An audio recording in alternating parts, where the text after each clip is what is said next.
오늘 함께 읽을 말씀은 역대상 29장 말씀입니다.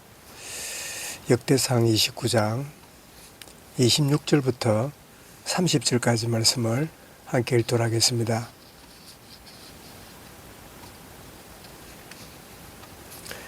역대상 29장 26절부터 30절까지입니다. 26절부터 같이 읽습니다. 이새의 아들 다윗이 온 이스라엘의 왕이 되어 이스라엘을 다스린 지 기간은 40년이라 헤브론에서 7년간 다스렸고 예루살렘에서 33년을 다스렸더라. 그가 나이 많아 늙도록 부하고 종기를 누리다가 죽음에 그의 아들 솔로몬이 대신하여 왕이 되니라.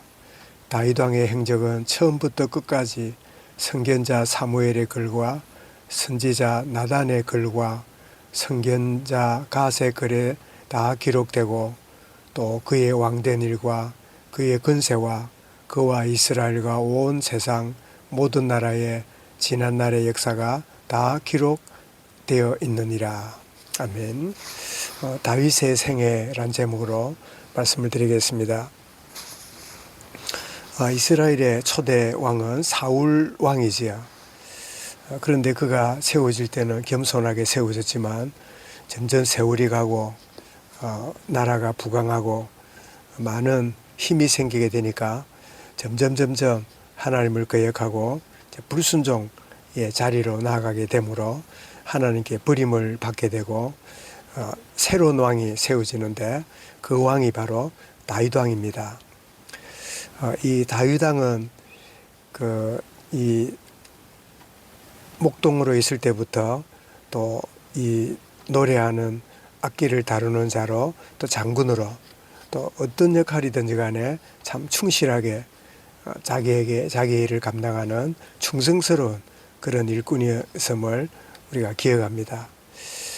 그리고 그가 왕이 되기 전에 사울이 질투와 이 시기심으로 그 다윗을 죽이려고 하는 그런 핍박 가운데서도 계속적으로 참 그 핍박을 기꺼이 받아들이고 참 사울을 제거할 수 있는 기회임에도 하나님의 기름 부음 받은 자라고 내가 그에게 갈 수 없다 그러면서 배려하면서 그렇게 지내는 가운데 그 사울 왕이 죽게 되고 그리고 그 왕이 되어서 26절에 온 이스라엘의 왕이 되어서 40년 동안 이제 그 왕으로서의 역할을 하게 되는데 7년간은 헤브론에 서고 또 33년간은 예루살렘에서 7년간 헤브론에 있었던 이유는 왕이 되었지만 그에 소속되어 있는 유다 지파만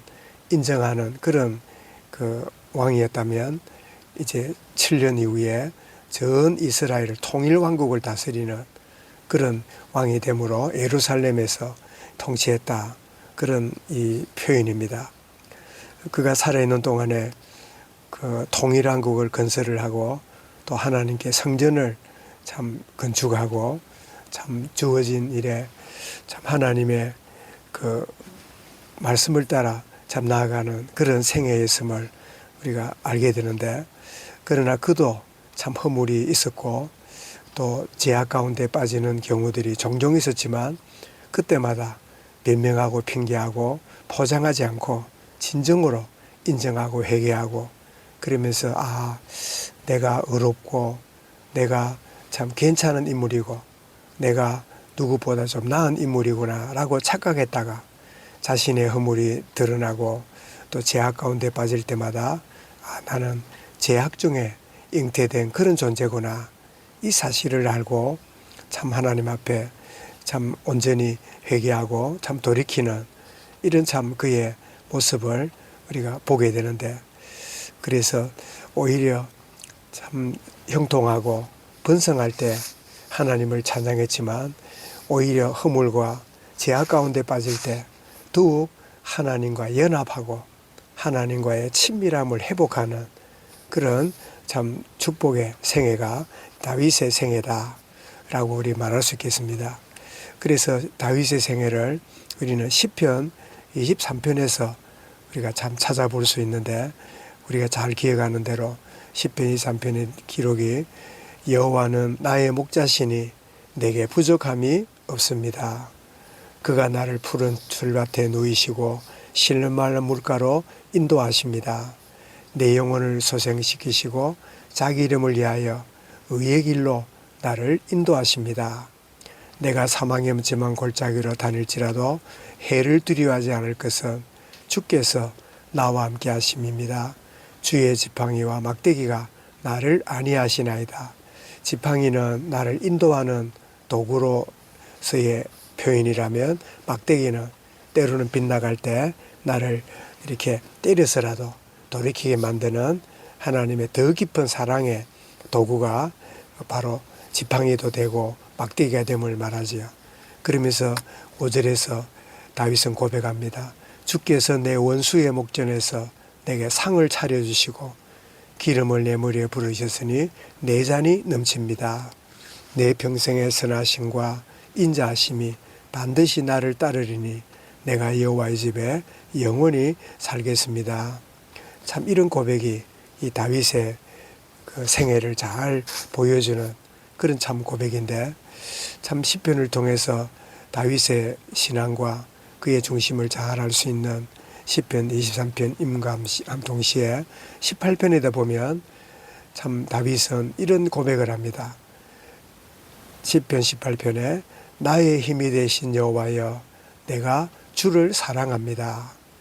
여호와는 나의 반석이요 나의 요새요 나를 건지시는 이시요 나의 하나님이시요 내가 그 안에 피할 나의 바위시요 나의 방패시요 나의 구원의 뿌리요 나의 산성이십니다. 내가 찬송받으실 여호와께 아뢰리니 내 원수들에게서 구원을 얻을 것입니다. 사망의 줄이 나를 끌고 불의의 창수가 나를 두렵게 하였고 서울의 줄이 나를 두르고 사망의 올무가 내게 이르렀는데 내가 환난 중에 낙심하지 않고 여호와께 아뢰며 나의 하나님께 부르짖었더니 그가 그의 성전에서 내 소리를 들으시며 그의 앞에서 나의 부르짖음이 그의 귀에 들렸도다. 그가 참 형통하고 참 온전히 참 이 성공하는 그런 인생도 살았지만, 그렇지 않는 여러 상황에 빠질 때마다 오히려 그때마다 내가 사망의 음침한 골짜기에 가고 깊은 골짜기에 가고 내가 고난과 핍박 가운데 있을지라도 여호와를 찾고 여호와께 부르짖고 여호와께 나아가는 그의 생애, 참 이 역대상 29장에서 다윗의 그 기록을 마무리하면서 그가 온전히 하나님을 섬겼고 참 그 하나님을 온전히 가까이 하는 그런 생애였음을 참 기록하고 있음을 우리가 보게 되는데, 우리도 언젠가는 생을 마칠 때가 참 되어질 텐데, 참 다윗의 그 생애에 참 그런 모습처럼 나의 인생도 참 주를 위하여 살아가는 인생이 될 뿐 아니라 동시에 주님이 나를 살게 하셨고 주님이 나를 그렇게 하게 만드셨고 나를 이끄시고, 그래서 나는 하나님의 손에 의해서 살아온 하나님의 의한 생애구나. 나는 하나님의 기쁨이고 나는 하나님의 자녀이고 나는 하나님의 소유로, 그래서 내가 내 인생을 산다고 생각했지만 알고 보니까 구원받은 이후로는 하나님의 소유로 하나님의 것으로 내가 너를 지명하여 불렀나니 너는 내 것이라, 하나님의 작품으로. 그래서 자기 이름을 위하여 의의 길 인도하시는 이런 생애였구나. 참 다윗 또한 생애를 마무리할 때 참 가는 곳마다 이기게 하시고 가는 곳마다 형통으로 이끄시는 그 이유가 내가 잘하고 노력하고 내가 몸부림쳤기 때문이 아니라 전적으로 하나님이 나를 건지시고 나를 인도하시고 나를 온전히 만드시고, 그래서 참 모든 것이 주의 은혜입니다. 그 욥의 고백도 주신 분도 하나님이시고 가져가신 자도 하나님이시니 내가 하나님을 찬송할 뿐입니다. 우리의 모든 소유뿐 아니라 내 생명까지도, 숨을 거두는 그 순간까지도 내게 생명을 주신 여호와여 이 생명을 가져가신 분도 하나님이십니다. 죽음까지도 기꺼이 참 순종과 참 하나님의 뜻에 온전히 참 무릎 꿇는 이런 참 생애를 드렸음을 우리가 기억하고, 우리의 생애도 다윗의 생애처럼 참 하나님의 영의 인도 받고 참 우리가 살든지 죽든지 그리스도만 존귀히 되는 그런 은혜를 누리게 하시고, 그래서 오늘 하루도 참 나의 인생의 모래시계처럼 하루가 짧아지고 점점 내 생애에 참 마지막 날을 향하여 뚜벅뚜벅 걸어가는 그런 참 생애인데, 오늘 하루도 정말 내 중심에 오늘 찬송을 드렸던 331장 찬송처럼 영광을 받으신 만유의 주여 우리가 명령을 따르리이다. 베푸신 은혜에 감사히 알고 신실한 마음으로 섬기겠네. 구주를 높이고 잘 공경하여 온유한 마음으로 섬기리다. 주 예수 안에서 즐거워하며 충성을 다하여 섬기겠네. 예수를 믿고 늘 사랑하며 참 기쁜 마음으로 섬기리다. 온 마음을 드리고 늘 순종하며 구주를 영원히 섬기겠네. 이런 참 고백하면서 오늘 하루도 참 복된 하루, 참 주님과 동행하는 그런 귀한 순간의 하루가 되어지도록 우리 개인적으로 함께 기도하겠습니다.